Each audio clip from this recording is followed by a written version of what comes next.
Hello and welcome to the Ice Guys.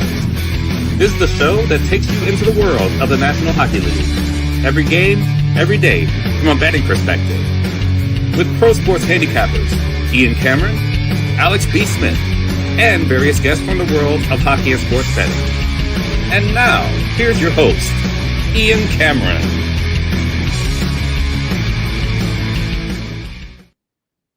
Welcome to the Ice Guys for Friday, May 8th, Ian Cameron, and we've got Jared Allen. We haven't talked to him in a while. He's been a guest, I think, a couple of times now on the show in the past. He is still working currently as a skills coach, training and development. Obviously has been staying on top of watching NHL and the Stanley Cup playoffs as well, so it'd be great to get his thoughts, his opinions, and his takes on what we've seen here so far in the Stanley Cup playoffs. But Jared, good to have you back on the show. How are you? Things good? Things are good. Good to be back. Yeah, busy, but busy's better than bored. So no complaints on my end. No doubt. And, we always get new viewers and new listeners to this show every month, every week, every year. So in case no one saw your previous appearances, just let our audience know again what you're doing right now. You're working as a skills coach in hockey development. Yeah, so during the winter, I have my own skill development business with minor hockey players and junior players and different junior teams. And then I also work for Kamloops Minor Hockey, overseeing their coaching. And then in the summers, I'm swamped with 20 plus NHL clients working on skill development in the summers, and loving that. So it's been a lot of fun. Yeah, no question. It's like it's kind of like me. I love what I do. You love what you do. It's kind of that thing where it feels like it's not all. Does there days you feel like you're dragging a bit, but there's not many of those. You feel invigorated, inspired, energized every day doing what you do. The hardest days, like I love what I do all the time, but the moments that I don't is when it's a parent who wants it more than their kid, and you're working with kids that don't have the drive to want to get better and think they know everything and don't put the effort in to learn. And so those for me, you recognize who those people are, and then you stop working with them, because I'd rather spend my time doing something else than investing in someone who doesn't care on their own. So that's the only time you really have any I don't feel like doing this moments. Well, yeah, you got to have the person that you're dealing with committing to being better, to working to get better, 100%. It's definitely a part of the process. Stanley Cup, just before we get into last night's game, we'll recap Carolina, Philly, and then we'll preview tonight's two games. We got Buffalo, Montreal, game 2 in Buffalo. Canadians looking to bounce back. Sabres leading that series 1-0. And, of course, we got Vegas and Anaheim, game 3 of that series as the scene shifts to the Honda Center in Anaheim for game 3 tonight. We'll look back first at Carolina, Philly, but even before that, Jared, just overall from what you've seen so far in the Stanley Cup playoffs, players you want to mention, teams you want to mention, things that have really stuck out to you when you watch. And you've got that analytical eye, obviously, given the fact that you're coaching and developing on a regular basis, working as a skills coach. So your input is great to have on this show. Just some of the things that have stuck out to you in the playoffs so far. First round, I thought was a lot of good hockey. Obviously, Minnesota, Dallas was all those games going overtime, and then still seeing the compete factor and the pace that was going into every overtime game was exciting. It's too bad Dallas is out already, because they're an exciting team to watch. And then you go to Anaheim and Edmonton, and I just felt that Anaheim played a game of keep away against Edmonton. I felt like Edmonton couldn't create anything, and everybody's talking about the injuries on the Oilers, but there's far more to it than that. I think the Oilers don't play predictable hockey with one another, and they're in a system where when the two studs are in the lineup, the coach doesn't play the depth players, and I think that's impactful, because when you look at the stretch there at the end of the season with Edmonton not having Draisaitl in the lineup, how much better the team played. And I'm not saying Draisaitl's not a difference maker, because obviously I'd take any of those guys, but just allowing the depth players to feel more of a part of it and contribute and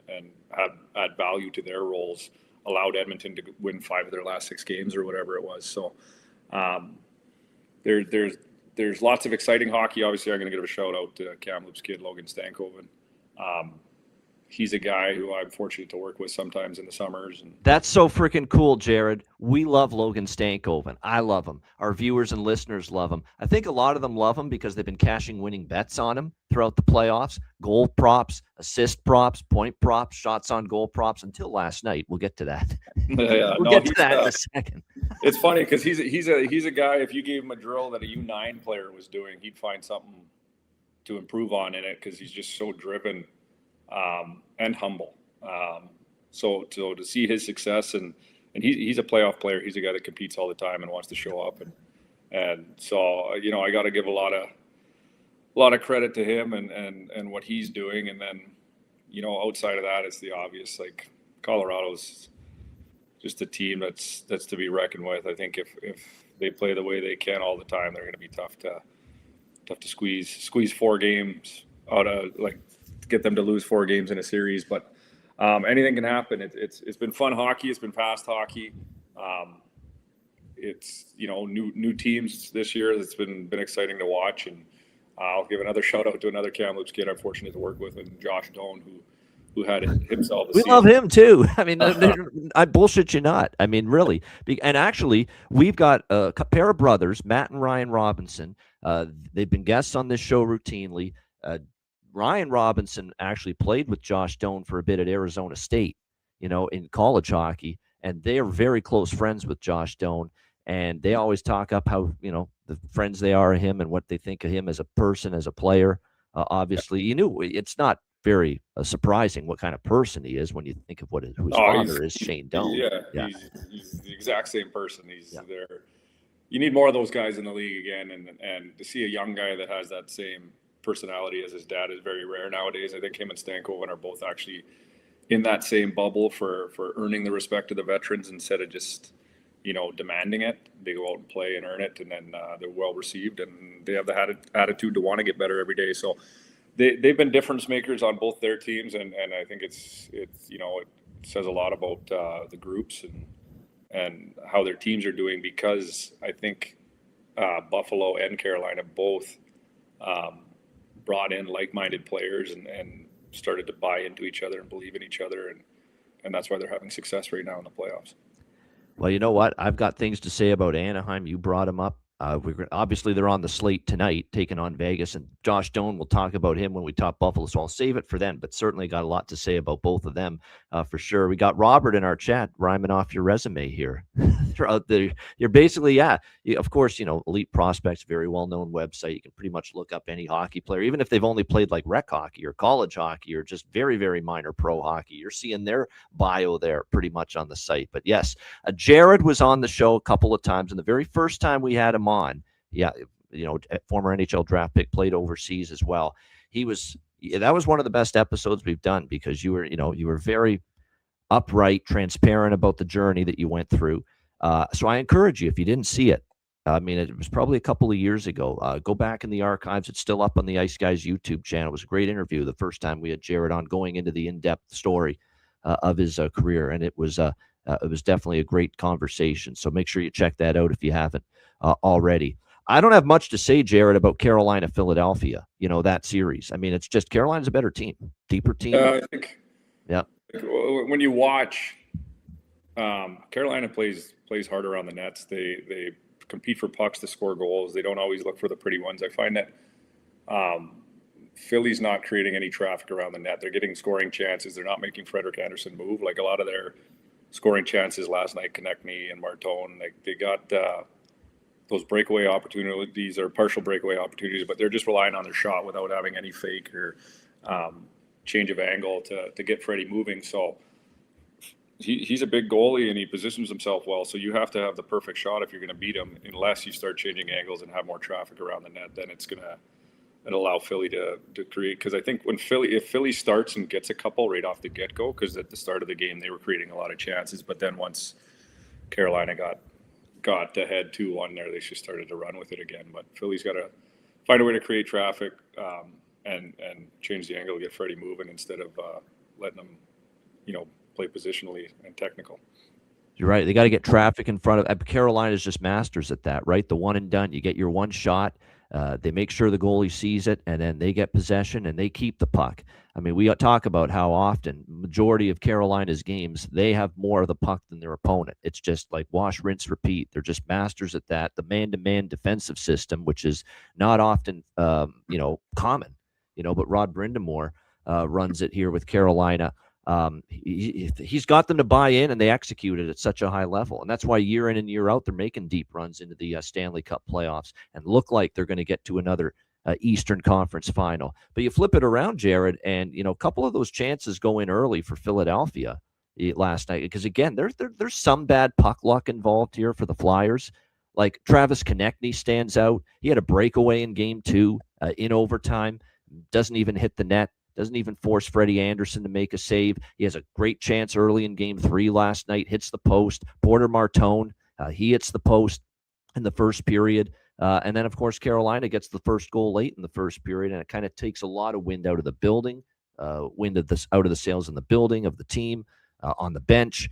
And you could tell that was just a turning point, that the Philadelphia Flyers, again, to your point, they just weren't able to finish some of those early chances. What do you see when you see Porter Martone? Because I made this observation, put it up on Twitter. He looks like he's a cut above the rest of some of these Flyers already. And this guy is just a handful of games into his NHL career, and not even 20 years old yet. And he looks completely at home and comfortable in his surroundings. Yeah, I think it's kudos to him, like to step into the league at the point he did, and then be a difference maker, especially in that first round. Like he's got an elite level shot. His release and how he hides it and can pick a corner is unreal. He's a big body. He competes hard. There was an opportunity last night where he had a 2-on-0. I'd like to see him stop in front of the net. I know that in my day I gave a lot of goals away by turning, and if I had to just stop there. I'm not saying the puck didn't go his way, but those are the little things Philly needs. But he's there. I remember Brendan Gallagher scoring a goal for Montreal against Tampa in that first round series, doing exactly what you wanted Porter Martone to do in that instance. Just go to the net, stop there, and look for that puck. I don't think it would have happened for him there because the puck kicked out the other way, but still it creates those habits. But he's a guy, I think he's the driver for that team up front right now. He brings young energy. The guys look to him to produce, but he's playing. It kind of reminds me of my first NHL camp in a sense, where you don't play with any pressure. There's the pressure is going to grow on him as the playoffs go longer, because he has been such a force with his production that he'll probably start to feel it a little bit more now that they're down 2-0. But he was playing carefree and just working. And I mean, at the end of the day, I'm sure Talkett's in his ear just saying, like, hey, just play. Don't worry. And when you have that mentality, just play and not worry about mistakes and work hard to fix them, then you're going to have success. Yeah, no doubt. And you could tell there was frustration setting in. I mean, Carolina, once again, when they get the lead, they play such a sound brand of defensive hockey. They just don't give you much. And I've said this all along, their puck pressure all over the ice is incredible. Like, you think there's just a little smidget of time and space available when you have the puck, especially in the offensive zone. They just close the gap. They close it right away. They're in the lane. Yeah, it's such a hard skill, and it's if you can get your team to buy into that. Florida did it. That's why they beat Edmonton. They were unbelievable on the walls, and they take time and space away. Like if you can take skilled players' time and space away, there's nothing can get accomplished, and there's no one doing it better than Carolina right now, and it's fun to see.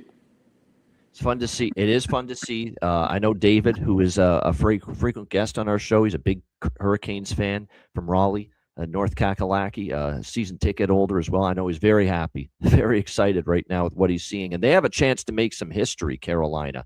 They are 7-0 to start the playoffs. No team since the best-of-7 format came into play in 1987 in the NHL. No team has started the playoffs with back-to-back sweeps. No team has started 8-0. Carolina's got a chance to make some history. Game 4 on Saturday in Philadelphia if they close it out. And I wouldn't put it past them to do it. Because I think you don't think the Hurricane players, Taylor Hall, Logan Stankoven, Jackson Blake, Sebastian Aho, Svechnikov, the rest of them, that they're not going to be aware of this stat, that no team has started the playoffs 8-0 since the best-of-7 format came into effect 1987. They got a chance to make some history here, and I think they might be incentivized to try to get it done on Saturday, Jared, and finish it off. I think so. I think they're playing. I think they're playing. I think they got a loose mindset right now. Like they know what their job is, but they're having fun together. They're not putting extra pressure on themselves. They're just reminding each other, like when we play the way we can play, we play that Hurricanes hockey, then we can get things done and not to stress and not to worry. And you know, it's. I think it's a big shout out to Brindamore on what he's doing with that group by being a guy that I'm sure when they skate, he skates with them. Like he's not a boss, he's a leader, and that's why they have the success they have. And I mean, even Taylor Hall, look what he's doing in these playoffs when a lot of people would never expected that from him. He's being a leader too. So it's everybody stepping up to be a force, and they're dangerous. Yeah, they are. They're absolutely, and they're playing great hockey. And like I said, what's great about last night is finally, because look, let's not kid ourselves. The best line in the playoffs so far for Carolina has been Taylor Hall, Logan Stankoven, and Jackson Blake. They've been outstanding. But last night they were finally held in check, a little bit. And finally, the usual top line, Aho, Svechnikov, they got things going a little bit for Carolina. So that's what's great about that team. When one line isn't going on a particular night, another line will step up and be able to get the job done for them. So there's no question. I love Rod Brindamore as a head coach. Don't get me wrong, but he seems to be at the refs every call that goes against Carolina. I've noticed that. Sometimes it's warranted. Sometimes I'm on his side. I totally agree with some of them, but some of them it's like, Rod, come on, you really going to complain about that one? Like, boy, oh boy, oh boy. But he's been going after the refs quite a bit, Jared, here so far in the playoffs. Some I agree with, some I don't. No, I hear you, but sometimes it's hard to take that passion away from somebody, and he was always a guy that was the ultimate competitor. So, as much as I'm with you, I don't agree with it all the time. That's who he is, and the boys know he's fighting for him in the best capacity he can, and so I guess I can't really knock it if it's the boys are feeding off of it. Well, that's because he got the NBA or the NHL version of an NBA technical foul last night. He got teed up by the refs for a 2-minute unsportsmanlike for flapping his gums too much about some of the calls last night. But hey, it's Rod Brind'Amour. He's an intense son of a gun. If you watched him play, and I'm old enough, you're old enough, we're in our 40s, we're old enough. Trust me. Oh, yeah. We remember when he was in the NHL, and you'd want him on your team. That is the bottom line. So, like I said, Carolina in complete control. We'll see if they finish it off Saturday in Game 4, and if they do, they'd make some history. Let's turn to tonight's games. Jared, we got Game 2, East second round, and to me, this is the most sexy series of the second round. This is the one where I would say, it's pretty. It's just Montreal, Buffalo, Adams division, from back in the day, late 80s, early 90s. That's the last time they met in the playoffs, too, if I'm not mistaken. Back when I think Vinny Damphousse, was on the Habs at that time. You saw, Rob Ray and a young Alex Mogilny and some of those players on the Sabres. That's the last time they met, but it's just great because Montreal, we know, one of the best fan bases in the world in the NHL, and Buffalo, when they're good and you give them a reason to come out to the building, that's a great fan base too, and we're seeing it right now. So two fast teams, two skilled teams, and two teams that have pretty solid and better than you think defense and obviously capable goaltending. So makes for a great series. We got Buffalo minus 135, home favorites tonight in Game 2, 5.5 the total, shaded to the over. Buffalo up 1-0 in the series. Before I get my thoughts on the game tonight, Game 2, I just want, because we got Jared here, we got to ask him just conceptual stuff, with that hockey mind of his.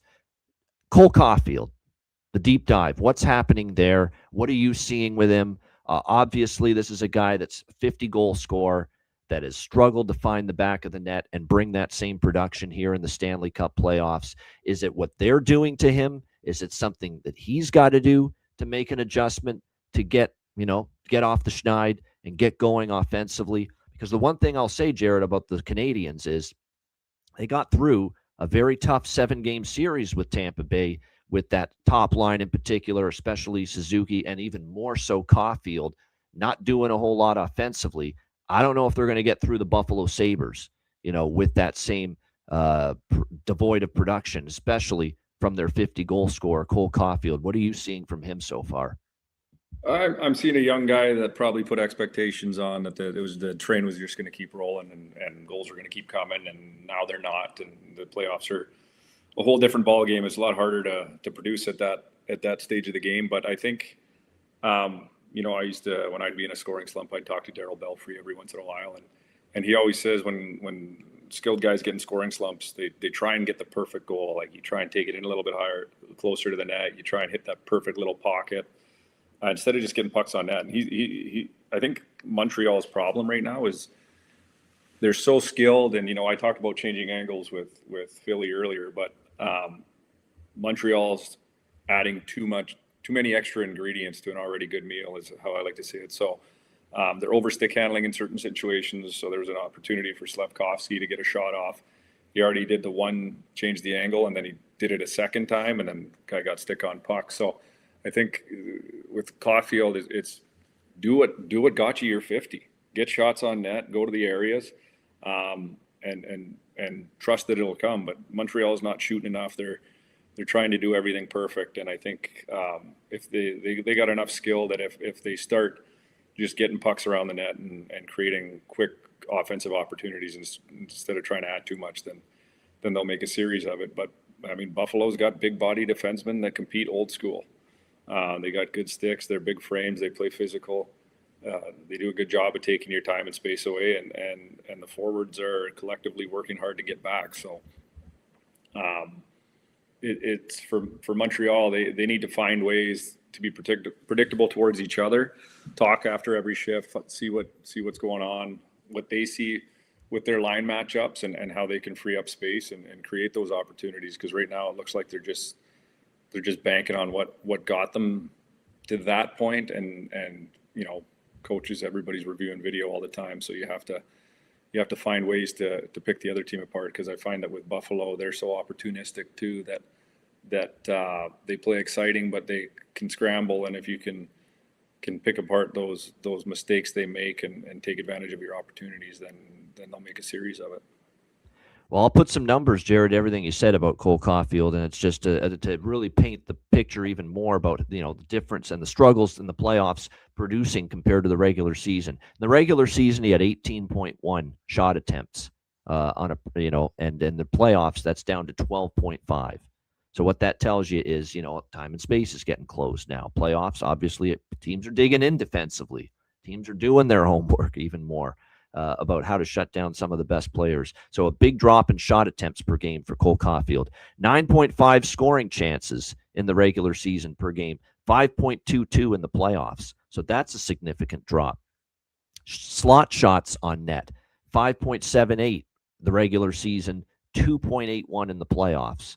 That's a big difference. The middle, the guts of the ice, as we call it, the middle of the ice and those prime looks. A lot of his stuff has been in the face-off dot, periphery, boards area. We've seen a lot of his chances come from those areas. The percentage of attempts from the slot, 41.9 in the playoffs compared to 52.1 in the regular season. And obviously expected goals less than 0.7 compared to 1.4 in the regular season. And when he has had chances, I would say most of them, to the outside, because he hasn't had as many slot attempts and slot opportunities. I would say that he's missed the net a lot. And I think it's wearing on him. And the more it wears on him, the more he knows I'm 50-goal scorer. I was, one of the biggest reasons for our team was a good offensive team. And now the puck's not going in. When it doesn't, for a guy that's got confidence and is a goal scorer and knows he's got to score goals because that's his role, that's his best role on the team. That's probably why you're trying to be too fine with the shot now, because you're feeling it from a confidence standpoint, that it's shaken a little bit. And now those one-timers that you're just blistering and you're deadly accurate with it during the season, when you're feeling it, you're in the groove, you're in the zone, you got it rolling. Now you don't, and you're just trying to be too fine with it, and you're missing. I think that's playing a role too, Jared, with Cole. Oh, big time. It's the hardest part about any sport or anything in general is the mental side of it. And I think he's mental side and confidence. It's everything. Yep. And it can change like that. You hope he's not paying attention to media articles and all that stuff, and he's just focusing on his game. And because the reality is, if he just plays relaxed and does his thing, those are going to start going in. And but if he holds that stick too tight and he's stressing that if I don't score on this one, then it's on me if we lose again or whatnot, instead of just I'll get my chances. And I always try to tell myself, if a goalie made a save, even if they're the best goalie in the world, that they got lucky. So you have to you have to have that trust in your abilities, even at this point in this in the season. And I think he'll figure it out. I wouldn't be surprised if he does bury one tonight and kind of show his teammates that he's going to make a difference. So as far as the game goes, obviously Buffalo took game one. I loved over 5.5 in game one because the way I analyzed that game, and look, it was 4-2 in the second, and we didn't get, I don't think we had a goal in the third period, but it had already gone over 5.5 goals. It ended 4-2 Buffalo in game one. But a reason why I liked the over in game one, because I thought, similar to me liking the over in game one of Minnesota, Colorado, it was going to be a culture shock defensively a bit for both teams. Because for Minnesota, Colorado, I said Minnesota faced a Dallas team. We now know, by the way, Mikko Rantanen played through a torn MCL, and I knew he wasn't 100% with the way he played in that series for the Stars. Minnesota got a Dallas team that struggled at even strength to produce, had Mikko Rantanen, and a bunch of Harley was playing through a freaking broken foot too. I mean, it was a bunch of stars. So there were several players on Dallas that couldn't play at 100%, especially offensively, because of the injuries. And Minnesota, kind of feasted on that. Colorado was going to be especially in game one, was going to just be a huge, much tougher challenge defensively. And it proved that way. But on the flip side, I thought Colorado coming off Los Angeles, that's a team that's never going to scare you offensively this year. You shut down Kempe, for LA, you're in pretty good shape, and Panarin. And other than that, they're a erratic offensive team at best. I thought going from LA to Minnesota was going to be a bit of a culture shock defensively for Colorado. And sure enough, what did we see, Jared, in that first game? 15 goals. Now, I didn't think we'd see 15 goals. I was only open for 6. And obviously we got that 9-6 for Colorado. And that's the same thinking I went with for Montreal Buffalo, that Buffalo's coming off Boston. You can't tell me Montreal is not a tougher offensive challenge than Boston. There's just faster team, can move the puck better. Boston, not so much. And I even flipped it around to the other side where Montreal going from Tampa to Buffalo. Tampa's a slower team than Buffalo. Buffalo actually plays at a faster clip to me than Tampa Bay. People would think Tampa Bay, all the skill, all the speed. Well, their speed quotient, in my mind, Jared, when I watch the Lightning, it's dropped the last couple years. They've become more of a plodding, a clunker team, I would say. And I thought Buffalo was just going to be faster, move the puck faster. And you could see their rush game just in one game for Buffalo felt like it was much more dangerous than what Tampa Bay was offering for Montreal in the first round. So I just thought it would be a defensive challenge right out of the chute for both teams in game one. And it kind of ended up being that way. There was a lot of open ice there in game one. One thing we know about Montreal is they've been a good bounce back team. They have not lost 2 in a row here in the playoffs so far. They're perfect 3-0 off a loss. And one thing that's very interesting about Montreal is they've scored the first goal of the game after each of their losses so far here in the playoffs. And I kind of think this is a zigzag theory type of series. We say that in the wagering circles. The zigzag theory, to me, only works in a competitive series when you think both teams are pretty evenly matched. And that's just taking the team that lost the previous game in the next game. I think that theory could work here because I see this as a back and forth series. Don't forget, that's exactly how Montreal Tampa Bay played out. It was just back and forth. It was Montreal game 1, Tampa game 2, Montreal game 3, Tampa game 4. It was just back and forth through the 7 games. I think that's what it's going to be. It's going to be it's a close series. It's 2 good teams. It's a punch counter punch type of series. And I expect Montreal to be a lot better here tonight than they were in game 1. Now, that doesn't mean they're going to win, but I do think they'll be better than they were in game 1. Maybe there's a little bit of a factor, too, of the emotional hangover element coming off the 7 games against Tampa Bay. Not easy to turn around and adjust to a brand new series and a brand new opponent that quickly. So I'm going to go with Montreal first goal, first period. Montreal goal in the first period, which you can get in that minus 140 range. And I'm going to take Montreal here plus 115. I think they'll even up this series. They've been good off a loss here in the Stanley Cup playoffs. Perfect 3-0 off a loss. And let's not forget, even with the game 1 home win for Buffalo, Buffalo played their best hockey in the Boston series on the road. Didn't always play great here at KeyBank Center. So I think you're going to see a step-up performance from Montreal. I'll take them as a small dog here, plus 115. I think I lean over 5.5. I don't like it as much as the last game where I really like the over. I think both teams may tighten up a little bit here tonight. But the fact remains, 10 of the last 11 meetings between the Canadiens and Sabres have had at least 6 goals. So that's a pretty strong sample size 10 of the last 11 have had at least 6. So for that reason, I'm willing to come back to the over 5.5 here as well. Jared, how do you see it for game 2, Canadian Sabres? Oof. Obviously being a supporter of Josh, I'd like to see him win, but they're two teams that are very excited just to be where they're at right now. People didn't have Buffalo in the playoffs at the start of the season. They had Montreal kind of clawing their way in there. Everybody's talking about the future of both these teams. So I think you're right in that it's going to be another, +5 game just because of the excitement. And I don't think that these young players know how to kind of reel it in a little bit and tighten up as much as, the veteran teams do. But I think you're right. I do think Montreal takes this one. I think Dobesh is going to have a bounce back game. I think he's not used to letting in that many. He's been pretty solid all playoffs and wants to continue to prove himself. So I'm with you. I think it's going to be a long series. I think it's going to kind of go back and forth. And I do think that Montreal takes it tonight.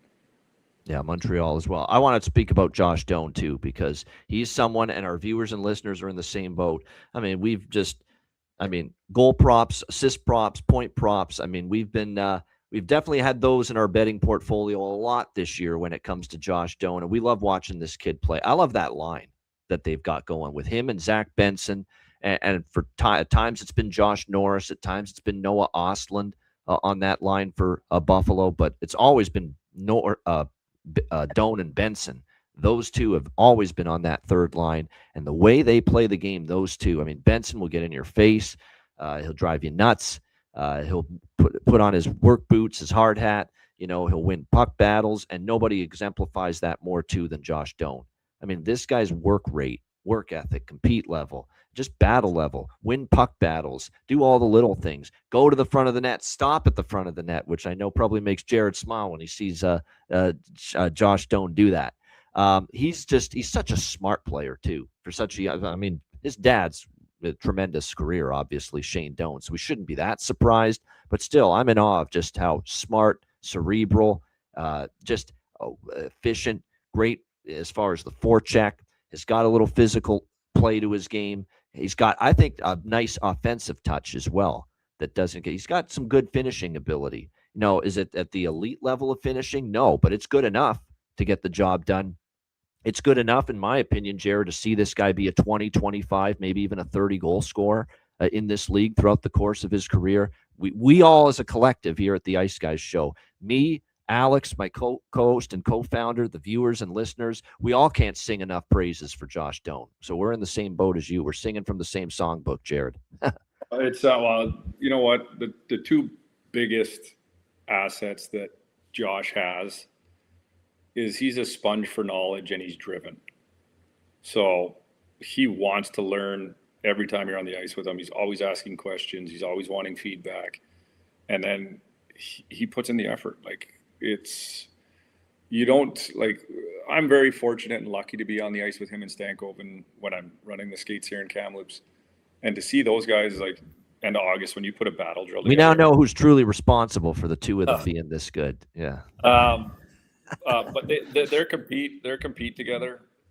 They're buddies, but they go to war to want to win that puck in a battle drill. And then they're the first person to tap each other on the pads, great battle, because they know they're getting better from doing that. And it's such a rare thing nowadays to see guys that driven. And, I'm fortunate with a lot of the NHL guys I work with that they are like that because they have to be. But, you just hope that the young guys that are on the ice with those guys, and I mean, they're both young, Josh and Logan are both young guys, but to recognize that it's not just their skill level. They're two completely different players that put up similar numbers this year. You know what I mean? One guy's a grit and grind kind of guy. The other guy's grit and grind with skill. Josh has skill, but he is not going to have the hands that Stankoven has. And both of them accepted their identity as players and grew it. And it's, there's a lot to be said about that because too many people try and be just a skilled guy and that doesn't work. So Josh found his role, his niche, and guys love him in the room. Guys love to work with him. And then same with Stankoven. So it's fun to see both of them doing well. No doubt. And it's obviously a little bit of a coincidence, but it's just crazy that the two players you mentioned prominent here in the playoffs that you've dealt with as far as coaching and helping them develop, Logan Stankoven and Josh Doan, they truly are two of our favorite players of this show. we've just been singing their praises. And yeah, Josh Doan's a fun player to watch. He's only going to get better. You're right, because as you said, he's got the desire to always learn, adjust, get better. This is a guy that you could clearly see him. Like, look at Corey Perry, for example. Corey Perry's a guy that scored a shit ton of goals early in his career, a fucking tremendous offensive player, but learned later in his career, let's adjust our game a bit. We're getting up there in age. I want to stay in the league. I want to keep playing, do things a little bit differently than I did when I was 25, 30 years old. I get the feeling, based on what you're saying with Josh Doan, he's going to be that same type of player. Yeah, there could be parts of his game that diminish with age, but he's going to find a way to adjust, recalibrate, and still be an effective player in his later years too. Have I got that right?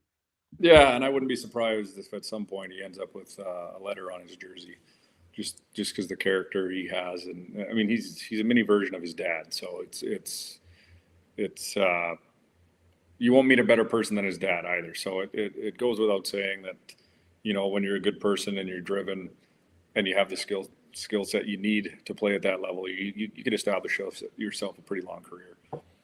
Yeah, no question. Oh, there's a great comment I figured I'd highlight it here. I was fortunate enough to watch Logan Stankoven play against my Seattle Thunderbirds in the Western Hockey League, and he was with the Kamloops Blazers. We had some good playoff series against them. Man, he was so good. Yeah, he was. He was a great junior player. I'll never forget how great he was with Canada at the World Juniors as well, World Junior Hockey Championship. I think we might have been talking about how good he was at the World Juniors. Oh, yeah. No, he takes the game serious. And you have to if you want to get better. And, he's a guy that even though he signed a big ticket, he doesn't take that for granted. And I think that's a big thing for any hockey. No question. Yeah. Just keep pushing, keep getting better, and be driven. He wants to be one of the best players. So go get it. Yeah, and what a playoffs he's had for Logan for Carolina, and obviously Josh for Buffalo. Couple injury notes. Noah Ostland's still out. Buffalo's been talking for a few days now about Sam Carrick, and I really want to see Sam Carrick suit up for the Buffalo Sabres here in the playoffs, because he's one of these players, Jared, I think could be a huge playoff performer for them. I think he is just built for the playoffs, Sam Carrick. He's a guy you'd choose to go to war with. He doesn't know what non-compete means. Like he's full throttle all the time. He's not the biggest guy in the world. He'll fight anybody. He'll do whatever he has to do to give his team the best chance to win. And I think when you have those kind of warriors in your lineup, it's infectious, and it's why teams have success. And even in the past, some of the best playoff players weren't guys that did a whole lot during the regular season, but were very similar to Carrick, where they have that character and impact on their teammates. When the big games are on the line, they'll be a difference maker. Yeah, no question. Rich in Vancouver, one of our absolute favorite viewers and listeners of this show for years, says wonder if Jared has worked with Dylan Holloway on St. Louis, another one of our favorites. And he is one of our favorites. And I know there's the Edmonton Oilers fans still pounding or punching air, as they say, that they lost him and decided, hey, we won't match that offer sheet that St. Louis gave him. They still miss Dylan Holloway, Edmonton, to this day. Oh, big time. I haven't gotten a chance to work with them, but I have worked with a lot of players who either are retired now and played with them, or guys who shot on Stuart Skinner. Well, Stuart Skinner came out to our camp last year. Curtis Lazar, and then obviously Lazar's there after. But Mike Smith's a really good friend of mine, and Derek Ryan was another good friend of mine. We played together in Sweden before he came over to North America, and nothing but good things about him. Huge mistake on Edmonton. I find that Edmonton likes to make huge mistakes on players they get rid of. But the first time won't be the last time. No, exactly. Like I don't think I'm a GM by any means, but some of the decisions I see on that team, when it doesn't add up, and obviously there's salary cap and all that stuff. But I think that was a huge loss for Edmonton to lose Holloway, and but I love what he's doing. It's the best thing to do when someone doesn't re-sign you is to silently give them the middle finger with your play, and he's doing a great job of that. Yeah, no doubt. Great, Jonathan. Yes, good point by Jonathan Carrick. Still in a non-contact jersey at the skate today. Yes, and that's why I still think he's at least, I would say, probably a few. But you'd have to probably. We're thinking maybe latter part of this series, probably if he comes back. And I don't even know if he's going to be 100% if he does come back. But just having him in there, yeah, he'd be such a great player. Yeah, a player like him is when you play the way he does. You want to make sure you're still effective and not just a certain. Yeah, it's a rugged style times 10 with Sam Carrick. Yeah. Yeah, so you got to make sure you're at least pretty darn close to being 100% if you want to make a difference with his style of play. Yeah, no question. As far as props for this game, I just want to talk about shots on goal. Rasmus Dahlin's gone over 2.5 shots in 4 straight games. It's a minus 145 or so. I mean, he's been shooting the puck more, Rasmus Dahlin. There's no question from the blue line for Buffalo. Our guy, Josh Doan, has gone over 1.5 shots on goal in 2 straight games for the Sabres. Nick Suzuki over 2.5 shots in 2 straight games for the Montreal Canadiens. I'm just going to keep going to the well with Zach Benson, goal assist, Josh Doan, goal assist. Those 2 guys on that line, I think they're always, whenever I watch them in the playoffs, they're making something happen. Even on the shifts they don't score, I mean, they're dangerous. They're threatening, and the other team knows it. So I think there's always worth a shot there with the way they're playing, Benson and Doan. Ryan McLeod, who they got in the Matt Savoy deal. Matt Savoy, of course, went from Buffalo to Edmonton, and I know the Sabres didn't love parting ways with Matt Savoy, but they got Ryan McLeod in return, and this is where Ryan McLeod pays dividends for you a little bit. He got a big goal for them in Game 1 on the power play. Playing with Quinn and Zucker. So it'll be interesting to see how that goes. Norris, too. I mean, you're right. I mean, Norris has been the one player since he's been with Doan and Benson on the third line. It's been a little quiet, but you would think at some point he's going to get going, too. There's no question, especially playing with those 2 guys that just work their rear ends off every time they're out on the ice. And I keep saying Peyton Krebs has got some pretty good prop value because he plays with Thompson and Tuck on the top line. And he's not priced as expensively as Thompson and Tuck. You have to pay a bigger price for Thompson to get a point, Tuck to get a point. Peyton Krebs to get a point, it's only plus 120, plus 125. You get a great price on that. And he's on the top line. We love those situations where someone's on the top line and they're getting priced much cheaper than their line mates. It obviously makes for great value. Yeah, Bo Byram, as far as assist or goal props or point props, for sure. He's been terrific. I mean, you're now seeing why they got him and why his experience of being on a cup winner with Colorado, it's shining through right now with the Buffalo Sabres in Bo Byram.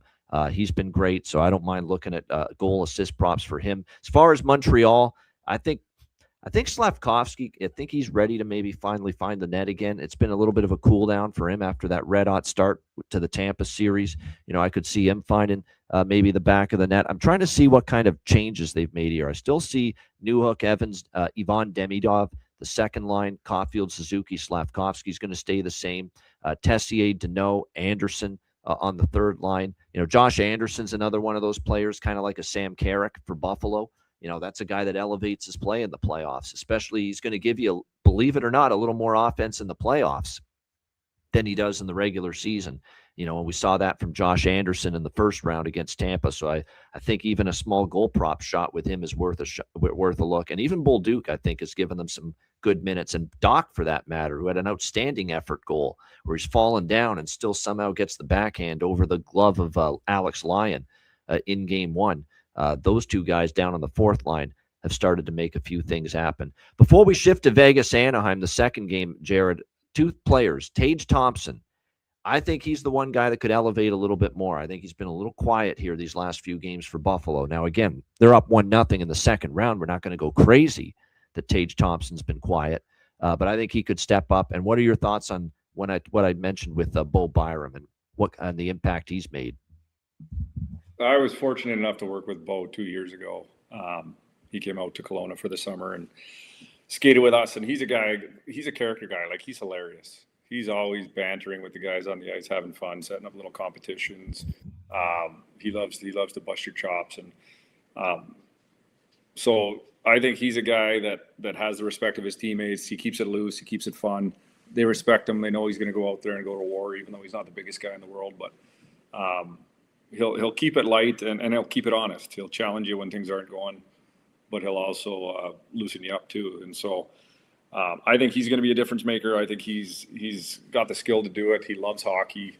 I think he loves being in Buffalo and seeing the success they're having this year. So I think he's gonna, he'll make a statement tonight. And I think, like you said, I think Tage Thompson, you can only cage a beast like that for so long, and he's gonna make it a test for Montreal, especially with us thinking that they're gonna come out on top. If he wakes up, then it's gonna be a tough game tonight. So it's gonna be a fun one to watch. I was excited about this round. I was rooting for this round. Once it went to Game 7 with Tampa, I was hopeful and wasn't looking so good there for a bit, but they found a way, and so this is my favorite series to watch right now, just because the emotion and from both fan bases and just the excitement from both teams just to be where they are right now, and whoever wins is in their conference final. So it's exciting. Yeah, and the tradition, obviously, of these two teams, like I said, age-old division rivals, and met in the playoffs some 30 years ago, 30, 35, 40 years ago. And definitely, like I said, I think a lot of hockey fans were certainly looking forward to. Perlo made a decent point in our chat earlier saying, worried about Dobish maybe fatigue a little bit. There's a lot of games he's played this year, especially at the NHL level, when, there's definitely by far the most NHL games he's played in a single season, and he had to face a lot of pucks against Tampa Bay, especially in Game 7, as he's starting to wear down fatigue. I'm not going to rush to that yet. Let's see what he looks like tonight, but it's something to monitor for sure. Oh yeah, 100%. He has been worked hard. That's the thing about goaltending is if you haven't been in those situations before, then the wear and tear, mental fatigue, all that stuff can add up. I know his strength coach, I'm a buddy of his, Jeff Lavecchio in St. Louis, and he's pretty dialed. So I'm going to trust that he's got Dobish in a place where he's fine and ready to go. The nice thing for him is he's still young, so the demand he can take, and then it's just whether he can mentally tell himself he's not tired. Yeah, it's not just physical fatigue; it's mental fatigue too. Trust me. Fatigue is not just how you feel physically, not in this sport. That is for sure. All right, West second round, Game 3, the late game, the nightcap. So this will be the evening game for Jared and anyone on the West Coast there. We got Vegas, Anaheim, -110, even money both sides, 6 the total. Series tied at 1. I think through 2 games, Anaheim's actually carried more of the play. Now, I think in Game 1, Vegas played okay, solid. They got the win in Game 1. Yet I still don't think Vegas played great in Game 1. I know they got outshot something like 31-21, something like that. It's just their penalty kill was great, and Anaheim really couldn't generate much with the power play. Now, their power play didn't improve in Game 2, but Anaheim was better at 5-on-5. Anaheim's such a fast transition team. Yeah. Don't forget, Jared, Vegas struggled with that against Utah in the first round a little bit. These turnovers in the neutral zone, and then Utah was just gone, and it was in the back of the net. Yeah, and I mean, just even in the Edmonton series, the way Anaheim gets out of the zone and their transition game, their breakouts, they play fast and they get up ice quick, and then they try and smother you, and they do a good job of that. I think, Vegas, they have the experience. They're a good hockey team. They went through a lot of adversity this year. I think they gave up a big key piece in Zach Whitecloud on the back end there. Not to name drop, but another guy I was lucky to work with who in my opinion, is one of the most underrated D in the league, having gotten to experience time on the ice with him last summer. He's a know your identity, know your role player, and just, know what your strengths are, and just be the absolute best you can at what you do well. And Whitecloud's a perfect example of that.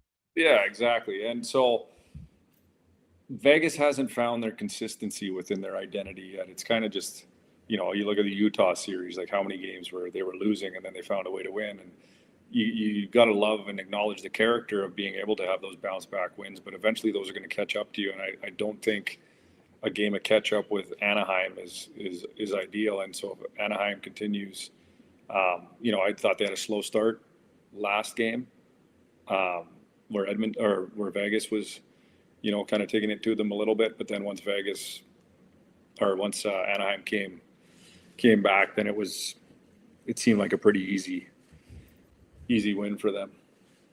I think that and what I've been impressed with Anaheim is we know Vegas, when they're on their game, they can check, they can shut it down, they can get great goaltending from Carter Hart, and they can play that good defensive game. Although, to your point, they do miss that. They would have probably been even stronger at the defensive end of the ice as a collective blue line if they still had Zach Whitecloud, because you look at the blue line the way it is now, it's almost like it's, we got Theodore's good at both ends. McNabb's still one of those road grader defensemen. He's going to plow you through the boards and, be physical and block shots like crazy. But then you've got a lot of puck movers too now on this blue line. Theodore Anderson, who came over from Calgary at the trade deadline. Noah Hannafin, now came over last year at the trade deadline.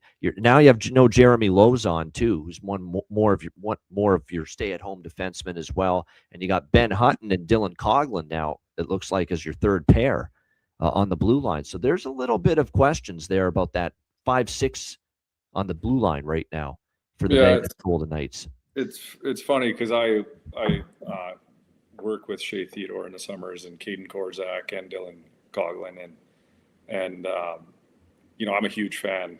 Obviously, Theodore speaks for itself. Yeah, so Theodore, tremendous. Yeah. Caden Korzak, how he carries himself in the summers and how he works. He's a guy that I think will have a bright future. I don't know the thought process on taking him out to put Cogs in. I love Cogs too, but it looks like Caden Korzak is a health bomb tonight. Sure looks that way. Yep. Yeah. So it's there's obviously a reason behind it, but I know it's nice to see the young guys I know getting in there now and playing. But yes, again, it's finding that consistency in the most important time of the year and just doing your job, what's expected of you, and nothing more.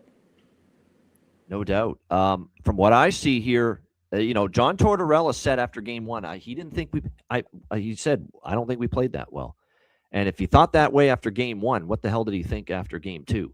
Because I thought in game two it was actually worse. And you give Anaheim credit. What I loved about Anaheim, and gosh, Joel Quenneville's done such a freaking great job.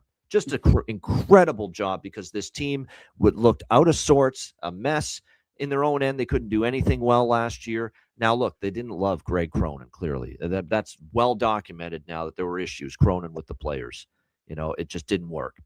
But Joel Quenneville was the second winningest head coach in NHL history, behind only the great Scotty Bowman. Think about that. There's only one coach that's won more games in the NHL than Joel Quenneville, and it's Scotty Bowman, who's probably going to be untouchable when it comes to the most wins in NHL history. And multiple cups with Chicago. And what he has done with this team, you talk about buy-in, to play better away from the puck. All these young kids are doing it. How about the way they shut that game down once they got up 2-0 against Vegas the other night after the Leo Carlsson goal? And how well they defended from that point on. Dostal was great, but the defensive play was great. Blocking shots, clearing out the front of the net, doing all those little things. For Quenneville to instill this group that looked like a freaking disaster at times defensively last year, and get them to be able to close out playoff games on the road with a lead. I mean, it's just it's incredible how quick this team has come around. And I'll let you talk about him too, Leo Carlsson. He's going to be big time. I can't believe just the smarts, the defensive awareness. Obviously, he's got skill. He's got vision. He's got playmaking. He can pass. He's got an underrated shot and finishing ability. Leo Carlsson's going to be a heck of a player. And I think, the only thing I would say is be even more physical than you are now. And look out. Leo Carlsson's going to have a hell of a career. It's funny because, having played in Sweden, those Swedish players like the Leo Carlssons, guys like that, they mature. They seem so much more mature than they are. Just the way they carry themselves, just the way they show up to get better every day. And he's a guy who, not too many people watch too much of, just because it's the Anaheim Ducks who who don't get a huge following. But he can do everything. You can put him in any situation. You can put him against the best players in the world, and he'll still shut them down and still find a way to produce. That he, like you said, he everybody always has things they can improve on, and if he can figure out ways to use his size a little bit better, but the way he moves for a big body and the hands he has, the vision he has, and how he can execute things, the way he executes things is way above average. It's elite level, and I think he's going to have a long career. He's going to be, I think his name's going to be in a different capacity than Backstrom, in the sense that Backstrom was more of a playmaker, but Karlsson and Backstrom and those offensive Swedish legends are going to be, he's going to become one of them. So he's got a really, really bright future.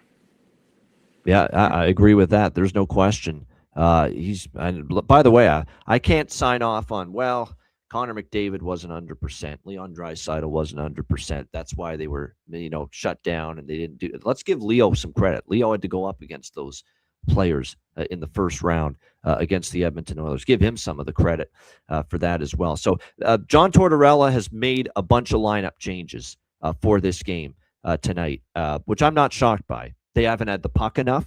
They haven't generated enough offensively in the first two, even in the win in game one. It's not like they generated a ton. And they only had barely over 20 shots. And he's been talking about this in the media the last couple of days. We just got to have the puck more, and we got to just do a better job of spending more time in the offensive zone, which was clearly an issue in game two in this series, where it felt like Anaheim. It was clearly in Vegas' zone a lot more than the other way around. So it looks like he's got our guy close shave Barbashev. He's got Ivan Barbashev, Jack Eichel, Mark Stone as the top line tonight, Brett Howden, William Karlsson, and Mitch Marner on the second line. And Brett Howden's become one of our favorites. We've been betting props with him like crazy during this little surge he's had here in the Stanley Cup playoffs. He'll be with William Karlsson and Mitch Marner. Pavel Dorofeyev with Tomas Hertl and Keegan Colasar on the third line. And then Cole Smith, Nick Dowd, Colton Sissons on the fourth line for the Vegas Golden Knights. So a little bit of a line blender job here for John Tortorella. Trying to get something going here for Vegas tonight. Anaheim, it looks like Mason McTavish, still a healthy scratch for tonight. And look, coach's decision, and he was a healthy scratch, obviously, in game two for the Anaheim Ducks against Vegas, and they won that game 3-1. They played a heck of a game. So I would anticipate the lineup's probably going to stay the same. The age-old theory, don't adjust a winning lineup. Lacombe, Trouba, Minchikov, Karlsson, Hines, and Hellison. So it looks like status quo on the blue line here for Anaheim as well. Look, I've got Anaheim and Vegas to go 6-7 in this series. I bet it before the series to go 6, series to go 7. And I said, and I decided I was going to take Anaheim 4-2, 4-3, Vegas 4-2, 4-3, because if just one of those possibilities happens, you're going to profit. That's all it has to happen, is that if it goes 6 games, you're going to profit with that kind of approach. So I'm in pretty good shape now. We still got to get to game 6. Can someone win 3 games in a row in this series and win in 5? It could happen. I don't think it's going to, but we are in good shape at the moment for this series to go at least 6 games. But for me, from a side perspective, you would think zigzag, right? Competitive series, close series, Vegas game 1, Anaheim game 2, maybe take Vegas game 3 to bounce back tonight.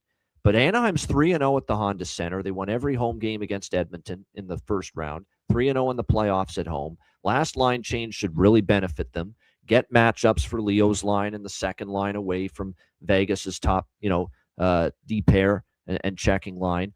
And I like the momentum Anaheim has. And I know that building is going to be rocking. Jared, I couldn't believe how loud that place was in the first round against Edmonton.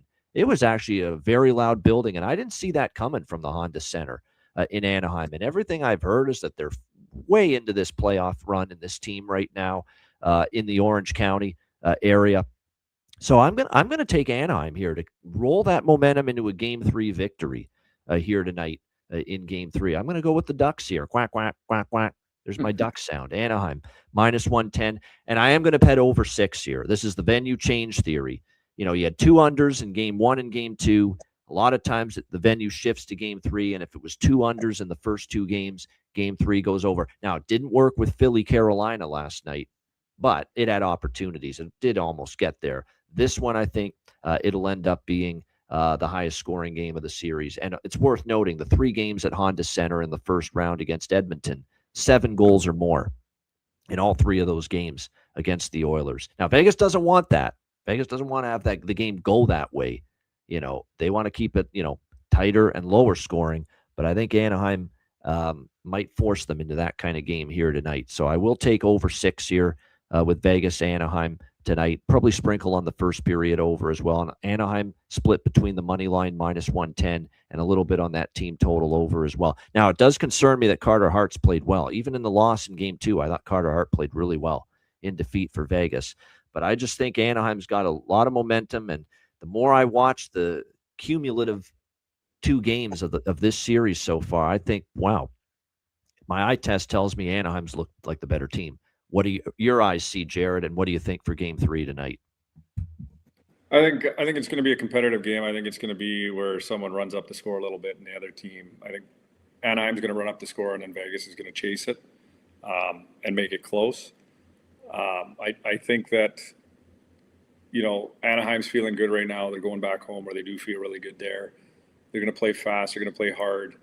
They're going to get caught behind because I think there's too much lineup changes. By no means do I know more than Tortorella, but I think that when you shake things up too much, then it might work out in the last 2 periods, but the first period, there's going to be a lot of trying to create that chemistry with your new line mates and figure things out. And I think that's where Anaheim's going to take the lead. And then they'll squeak it out with I think they're going to get a 1-goal win, maybe a 4-3 hockey game. There you go. All right. Yeah, I think Anaheim's going to. I think this series could go like Vegas Utah did, where Vegas won game 1, but then they lost. Remember, they lost the next 2 games of that Utah series. They lost game 2 at home, and then they went to Delta Center in Utah, and they lost game 3 as well. And then in game 4 in Utah, they tied up the series 2-2. I think Anaheim's going to take 2 in a row here in this series. I just like the way they have played. In this series, and they've been great at home. So I like them at this price here tonight. As far as John Carlson from the blue line for Anaheim, shots on goal, he's gone over 1.5 in 6 straight games. Mikhail Granlund, Leo Carlson, Jacob Trouba, they've all gone over their shots on goal in 2 straight games. I think this could be a Cutter Gauthier night too. He did go over 3.5 shots in game 2. He seems to historically shoot the puck even more at home. In home games. So Cutter Gauthier from a shots perspective, could be worth a look. We keep talking about how Shea Theodore, his point prop is worth a look. Ryan Paling's been an unsung hero for Anaheim as far as a depth forward that's made an impact. His point prop is a very tantalizing price, plus 200 or so. That's good value. Even our guy, Beckett Seneca, he's got a good plus price for his point prop here as well tonight. Goal props, we're still going to take Brett Howden, even though he finally didn't score a goal in game 2. He's still been dangerous. Barbashev on that top line, there's probably good goal prop value for him. There's other props I'm looking at as well. Check the Patreon page. We'll have them all posted later in the day. But looking forward to this game. This series just got real interesting, in my opinion, with Anaheim getting out of Vegas with a split 1-1. And now there's definitely a sense now that, hey, Vegas got their hands full in this series. I think there were some people, Jared, that weren't sure about that after game 1. I think they're sure about that now after game 2, that Vegas is going to have their hands full here in this series. Yeah, I think Anaheim has been kind of surprising everybody. I didn't expect, even though I didn't have high expectations for the Oilers, I didn't think that Anaheim was going to walk through them that easily. And now they're showing Vegas, like, you're going to have to earn every inch, and we're not going to give you much. So they play fast, they have fun, they look like they're super connected.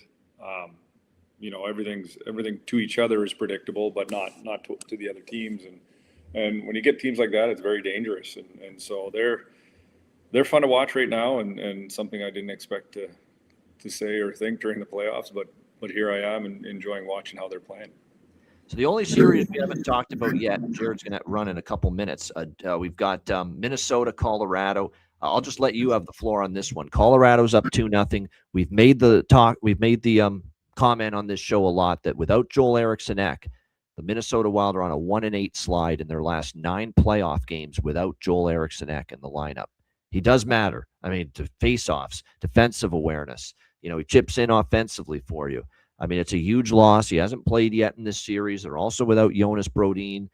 There's no telling yet from John Hines if either are going to be available for Game 3, which is essentially a must-win game or close to it for Minnesota. But what do you think about Wild and Avs? That one's tough. I think the statement that McKinnon made last game by running over Hughes and Boldy is something that's infectious amongst their team. When you see one of the best players in the world go out there and make a statement like that and show that, I'm not just a guy who can produce, I'm going to compete. It's infectious to the rest of the team. And I know that McKinnon's a guy who demands a lot out of his teammates, but goes out there and does the job. I think if Minnesota gets the goaltending they had in the first round, if those guys can make some big saves to keep Minnesota in it, then there's going to bring some life back to that bench and some belief that they can beat that Colorado powerhouse. So you get some really good goaltending, and find ways to put it in the net and keep that Colorado force from owning the offensive zone. And Minnesota's got a chance. Like they're a dangerous team, and you can't look past the fact that just because they're down 2-0 that they don't have a chance to stay in it. Obviously, the difference I do think as well is the Ekman or Ek factor with him not in the lineup. He's a big body. He competes. Yeah. He can score goals, and he does the little things, the second effort to create opportunities.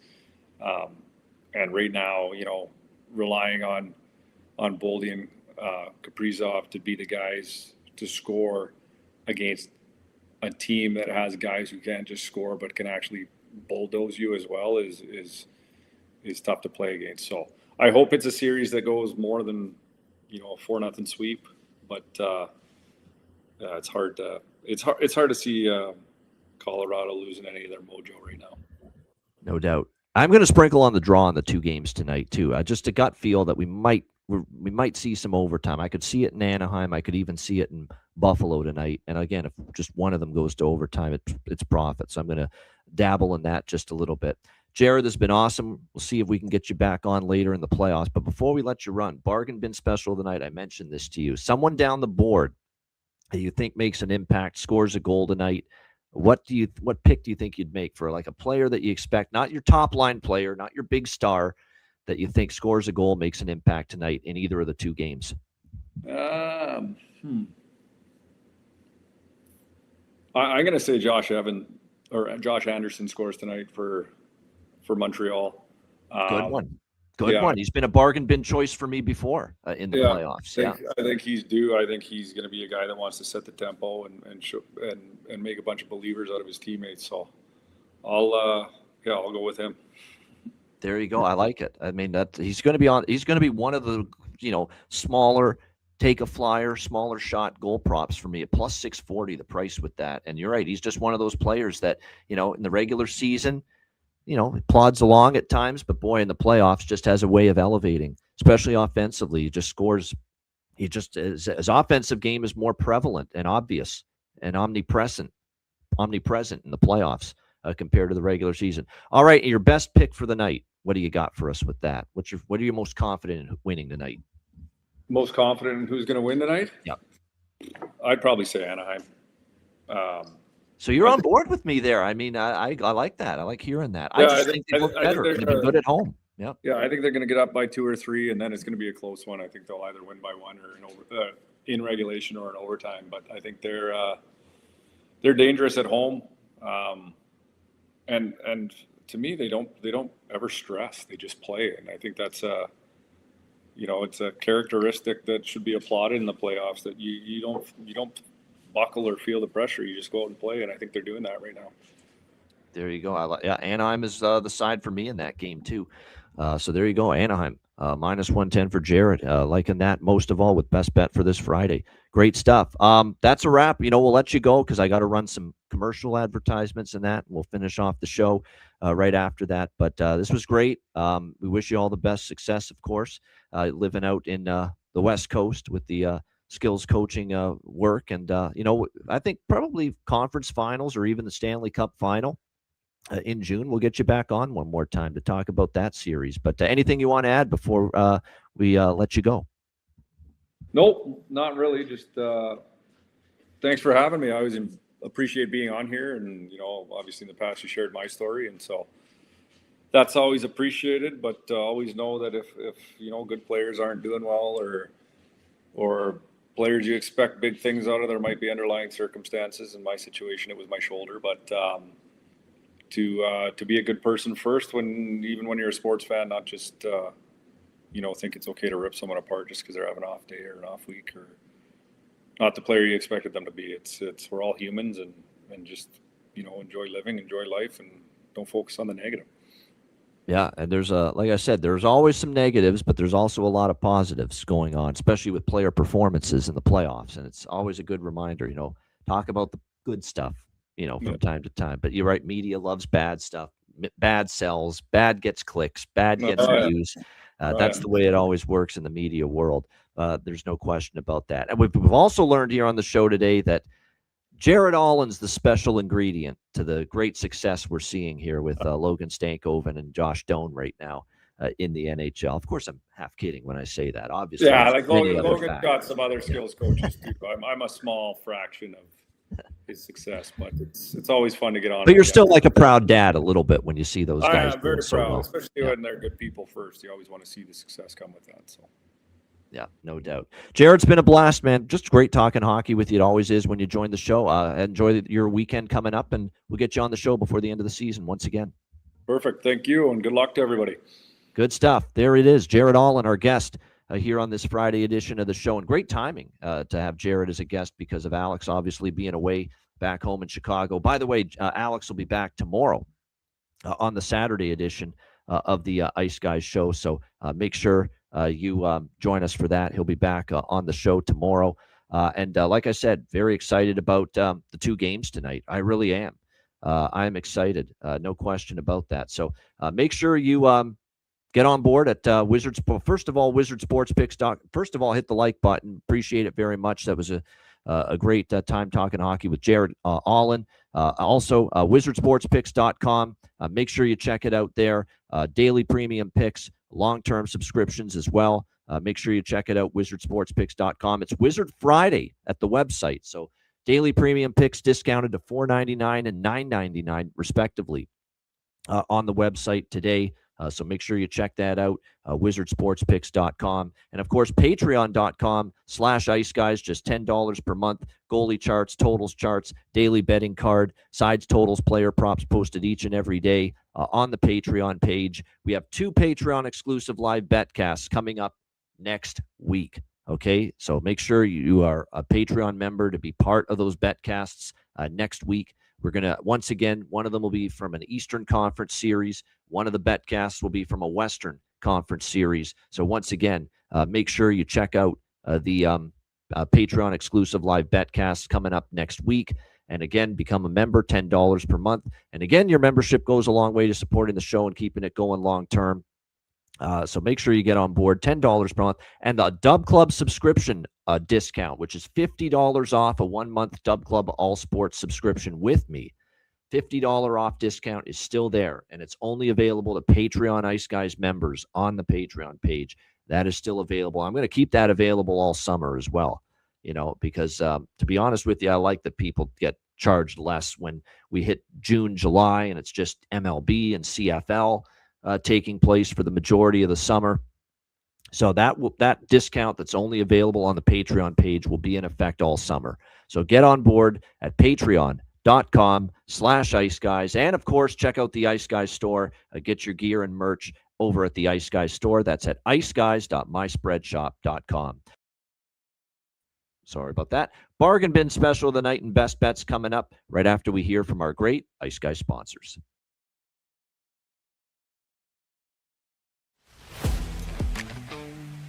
Wizard Sports Picks, featuring the finest handicappers in the universe.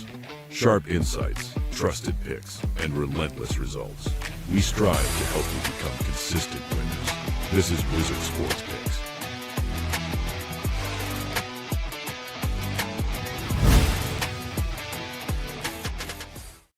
Walk away, leave it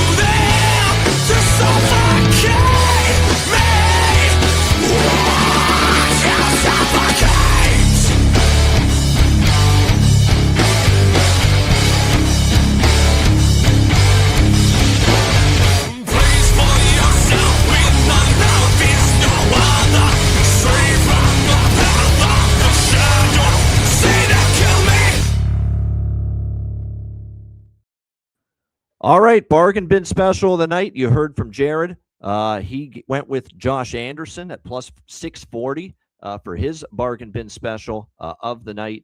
I had a harder time coming up with bargain bin specials tonight. Nothing really jumped off the page toward a bargain bin special for me tonight for these two games. But I am going to go with for bargain bin special of the night here from the Montreal. I'm going to give you one from each game. Montreal, Buffalo. I'm going to go with Lane Hudson from Montreal, plus 800 to score a goal. I find, he has been willing to shoot the puck a little bit more here in these playoffs. I think in a night where, you're seeing some of the big guns struggling a bit, Caulfield, Suzuki, Slavkovsky slowed down since the beginning of the Tampa series. Ivan Demidov's had a hard time finding the back of the net. Lane Hudson could take the onus on him to get going a little bit. So Lane Hudson at plus 800 for my first bargain bin special of the night. My second bargain bin special of the night for this Friday slate, I'm going to roll with for a bargain bin special one more time. Brett Howden for Vegas at plus 400. Plus 400 at Bet99 is the best price I see with that. Like I said, he scored in majority of his recent games. He's still on the second line, even with Tortorella's line changes tonight and lineup changes. It looks like Brett Howden is still going to be with William Karlsson and Mitch Marner on the second line tonight. And Mitch Marner loves dishing the puck. So Brett Howden could be on the receiving end of that. So Brett Howden plus 400 for Vegas, and Lane Hudson plus 800 for Montreal for my two bargain bin specials for this Friday night. All right, best bets. Montreal, bleu, blanc, rouge, le Canadien. Montreal plus 115. I like them. I think they even up the series. They haven't lost 2 games in a row here in the Stanley Cup playoffs.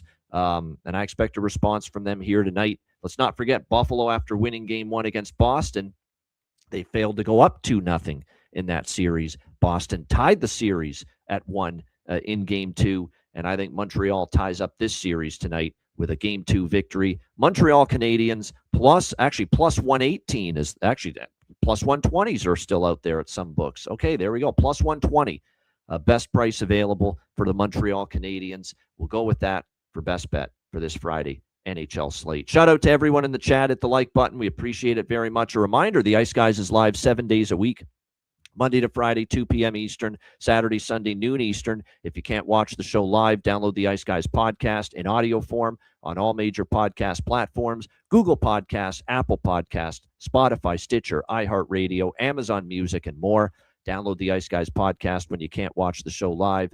For Jared Allen, I'm Ian Cameron. Have a great Friday night. Enjoy the games and good luck. And we will be back Saturday, noon Eastern, for another edition of the Ice Guys.